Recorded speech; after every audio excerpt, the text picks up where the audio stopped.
Galactic Starcruiser has been a hilarious disaster to watch unfold. Disney really expected people to pay thousands of dollars and go to their Star Wars hotel, even though it got terrible reviews. And we've seen people at Disney, like Bob Chapek, say the experience is going to sell out, it's gonna make millions, people will love it. But only a few months after opening, it seems like the complete opposite is happening because the availability is wide open for months and months to come.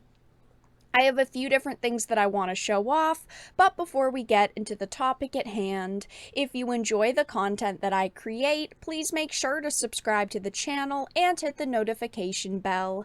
Follow me on social media like Twitter or mine so that you can see when my content is posted. And of course, if you do really enjoy the videos and the live streams that I create, please consider becoming a Dark Titan via Patreon for just $1 a month, or support the channel via YouTube memberships. All of the links are in the description, and of course, I do really appreciate all of the support.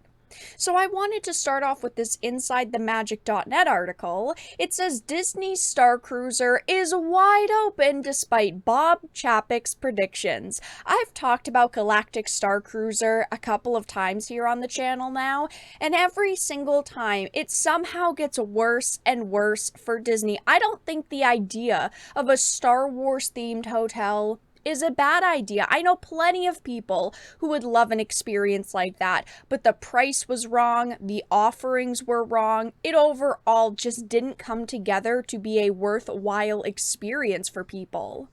It says, we recently noticed that Disney's new Galactic Starcruiser is fairly empty in the coming months, going against what the CEO had said. I mean, he went on and on about how it was gonna do great and they expected it to basically sell out. This was an article from a couple of months ago.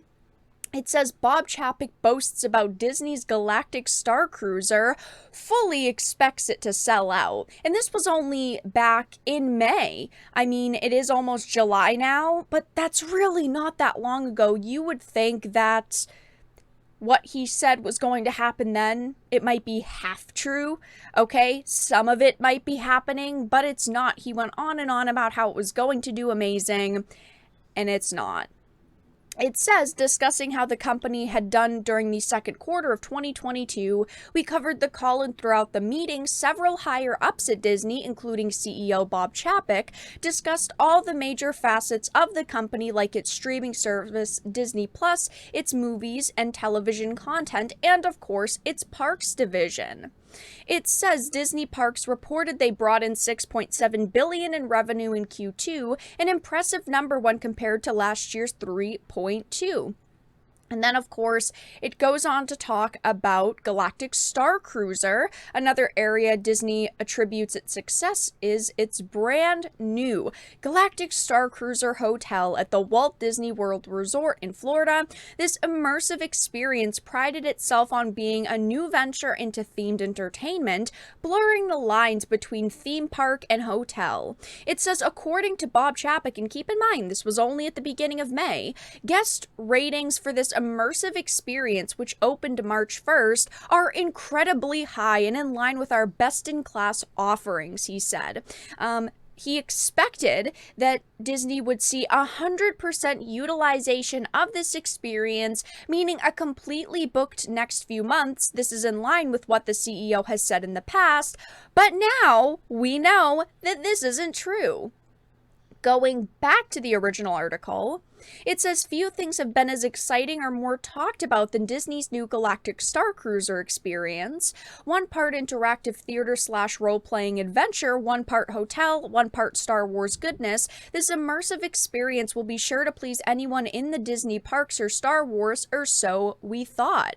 Filled with interactive experiences like lightsaber training, as well as a fully interactive bridge, the Starcruiser offering Star Wars fans the ultimate experience, but it comes at a pretty high cost. This was one of the major problems with Starcruiser, and the rooms were even described as windowless bunkers, the food was mediocre, the actors weren't amazing from what we've heard, even the most dedicated Disney shills ended up saying it wasn't worth the thousands of dollars that they were charging. It says the cheapest option offered to guests is a whopping $4,809 for 2 occupants in a single stateroom on a 2-night journey. The price for 4 guests jumps to just under $6,000 for the same amount of time, meaning you'll need a lot of galactic credits or need to know a bounty or two to afford to stay on this luxury ship. It is very disappointing that they basically went into this, charged as much as they thought they could, and still expected it to do well, because there are people out there who have said, you know, if this was maybe half the price, yeah, it would be worth it. I mean, it's not the worst experience ever. They're just charging an arm and a leg for it. It says earlier this year, Bob Chapek had nothing but positive things to say. However, we took a look at the reservation calendar for the Starcruiser and noticed bookings have faltered quite a bit. Below are the screenshots from the official website showing reservations for the next few months.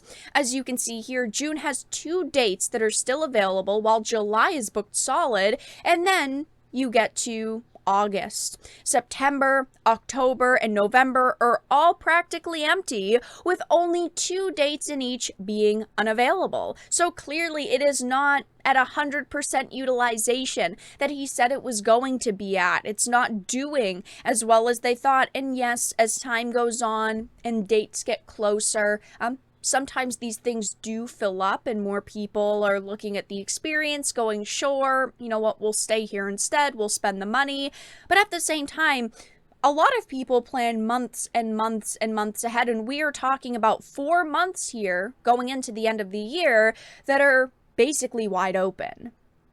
And this is an article I've talked about a few times, but it says Disney's $5,000 Star Wars hotel slammed as a windowless bunker. There isn't really anything about this experience that works. Thousands of dollars to get a few days in a windowless Star Wars bunker LARP just isn't what people want to pay for. They threw millions of dollars into this project, and like I talked about in another video, are only now going, wow, something isn't working, so they have to put more money into researching why people aren't selling it out, and Disney's massive greed is the reason. If this was a few $1,000s less, then yeah, I could see it working. If you've got children or are a fan of Star Wars yourself and you're already spending money to stay in a hotel anyway, you might as well spend a few $100 more with cool themes, but thousands isn't okay. It's just not working for them. This showed just how greedy Disney's gotten, because yes, their theme parks are overpriced.